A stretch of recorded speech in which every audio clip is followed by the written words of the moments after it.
Question number 10, यहाँ पे mister Manoj Mumbai में अपॉइंटेड है। वहाँ पे वो एक होटल में 50 दिन रहे और उसके बाद वो दूसरे हाउस में शिफ्ट हो गए जो उनको एम्प्लॉयर ने दिया था। वहाँ पे जब वो होटल में 50 दिन रहे तो हम उसका हमको यहाँ पे कैलकुलेशन करने बोला है, taxable value of perquisite stay in a hotel. तो जितने दिन वो होटल में रहे 50 दिन, उसका परक्यूसाइट उनका टैक्सेबल अमाउंट उसमें कितना है वो हमको ज्ञात करना है फैसिलिटी का। अब रूम रेंट इन होटल, रेंट था वहाँ का होटल का 2000 पर डे और उनका सैलरी दे दिया हुआ है प्रीवियस ईयर का 7,30,000 और एम्प्लॉयर उनसे 200 रुपये पर डे होटल में रहने के लिए जो उनको फैसिलिटी दी गई है उसके बदले 200 रुपये पर डे उनसे वसूल कर रहा था। तो यहाँ पे इसका कंप्यूटेशन होगा। Question number 10, computation of rent free accommodation, सिर्फ इसी का कैलकुलेशन करना था। तो list of the following is taxable, इसमें जो एक्चुअल अमाउंट एम्प्लॉयर पे करता है वो टैक्सेबल होता है, प्लस 24% ऑफ सैलरी टैक्सेबल होता है और उन दोनों में से जो छोटा होता है वो टैक्सेबल हो जाएगा। तो सबसे पहले यहाँ पे actual amount of paid by employer था 2,000 रुपये, वो पे कर रहा था हाउस रेंट, होटल का रेंट रूम का, और 50 दिन टोटल वहाँ पे एम्प्लॉय रहा है। तो 2,000 इंटू 50 करेंगे तो आ जाएगा 1,00,000 रुपये। उसके बाद उसका सैलरी दिया हुआ था क्वेश्चन में 7,30,000 एम्प्लॉय का और उसका 24% हमें निकालना होता है। तो मैंने यहाँ पे उसका 7,30,000 का 24% निकाल दिया। लेकिन हमको सिर्फ 50 दिन का ही वहाँ पे कैलकुलेशन करना है, बाकी दिन तो वो रहा नहीं है वहाँ होटल में। तो इंटू 50 और डिवाइडेड बाय 365, क्योंकि पूरे साल भर में 365 दिन होते हैं। तो 50 इंटू 365 कर देंगे तो आ जाएगा 24,000, यानी कि उसके सैलरी का 24% 50 दिन का 24,000 है। अब इन दोनों में से जो लोअर होगा वो टैक्सेबल होता है, तो 1,00,000 और 24,000 में से 24,000 लोअर है, इसलिए इसे हम टैक्सेबल किए। अब उसमें माइनस होता है, अगर ये फर्निश्ड हाउस होता तो फर्नीचर का जो वैल्यू होता उसका 10% होता माइनस, लेकिन यहाँ पे तो उसके बारे में कुछ कहा नहीं गया था। तो अमाउंट पेड बाय एम्प्लॉय देख लेंगे अपन। तो एम्प्लॉय 200 रुपये पर डे के हिसाब से दे रहा था और टोटल 50 दिन रहा है, तो 200 इंटू 50 कर देंगे तो आ जाएगा 10,000 रुपये। तो 24 में से 10,000 माइनस करेंगे तो आ जाएगा 14,000 रुपये, जो हमारा टैक्सेबल वैल्यू ऑफ परक्यूसाइट होगा। क्वेश्चन नंबर 11, यहाँ पे वैल्यू ऑफ परक्यूसाइट मोटर कार का फाइंड करने बोल रहे हैं एम्प्लॉय का, और वो ओन्ड बाय है एम्प्लॉयर, यानी कि कार एम्प्लॉयर का है और वो एम्प्लॉय को यूज़ करने के लिए दिया है। तो उसके लिए कुछ केसेस दिए हुए हैं। केस 1 में बोला गया है लार्ज कार है और ऑल एक्सपेंसेस जो है वो एम्प्लॉयर उठा रहा है खर्चा, और वो खर्चे हैं टोटल, वो उसके ऊपर मतलब खर्च कर रहा है 1,00,000 रुपये और कॉस्ट ऑफ कार है 5,00,000 रुपये। और कार यूज होता है प्राइवेट पर्पस से ऑफ एम्प्लॉय। तो जब कार प्राइवेट पर्पस से यूज़ हो रहा है तो यहाँ पे उसका फॉर्मूला होता है,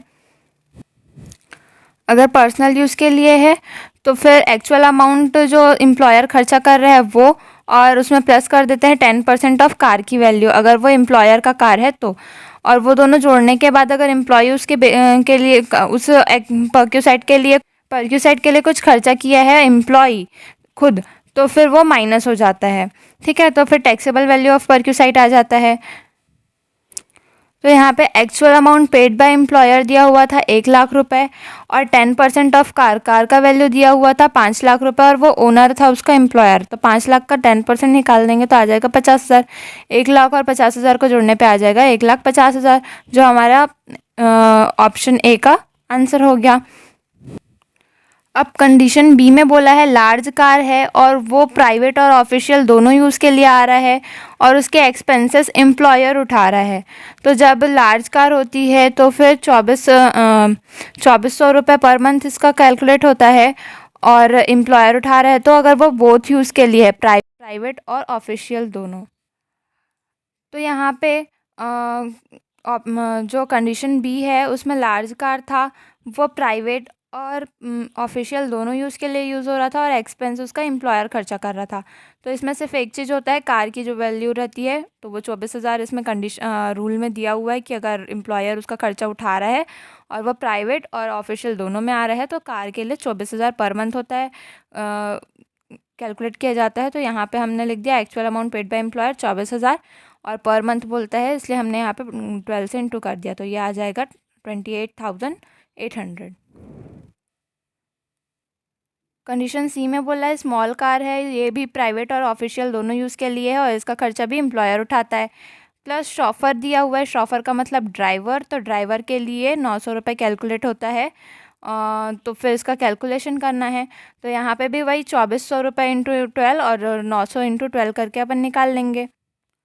तो वहाँ पे स्मॉल कार बोथ यूज़ के लिए है, एम्प्लॉयर खर्चा कर रहा है, तो actual amount paid by employer में कार में आ जाएगा 1800, क्योंकि स्मॉल कार है ना। अगर बड़ी कार होती तो 2400 आता, लेकिन स्मॉल कार है इसलिए 1800 आया, तो 1800 इंटू 12 कर लेंगे तो आ जाएगा 21,600। और ड्राइवर या शॉफर दोनों एक ही चीज़ है, तो इसमें 900 रुपये था, तो मतलब 900 रुपये कैलकुलेट होता है चाहे वो लार्ज कार हो या स्मॉल कार हो। तो 900 इंटू 12 कर देंगे तो फिर आ जाएगा 10,800। तो 21,600 और 10,800 को जोड़ने पे आ जाएगा 32,400, जो कि हमारा टैक्सेबल परक्यूसाइट होगा।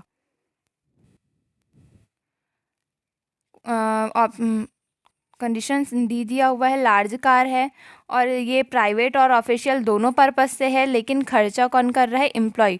तो जब एम्प्लॉय खर्चा करता है तो फिर यहाँ पे अगर एम्प्लॉय खर्चा करता है तो यहाँ पे बिग कार का 900 रुपये, स्मॉल का 600 रुपये और ड्राइवर का 900 होता है। अगर एम्प्लॉयर खर्चा कर रहा है तो बिग कार का 2400, स्मॉल का 1800 और ड्राइवर का 900 रुपये टैक्सेबल होता है। तो हमारा अभी एम्प्लॉय खर्चा कर रहा है तो हम यहाँ पे 900 रुपये टैक्सेबल करेंगे पर मंथ। तो लार्ज कार था, बोथ यूज़ के लिए था और एम्प्लॉय खर्चा कर रहा है, तो actual amount paid by employee आ जाएगा 900 इंटू 12 पर मंथ है इसलिए, तो आ जाएगा 10,800, जो हमारा टैक्सेबल अमाउंट हो जाएगा। तो हमारी कंडीशन ए का आंसर हो जाएगा 1,50,000, कंडीशन बी का 28,800 और कंडीशन सी का 32,400 और कंडीशन डी का 10,800 रुपये।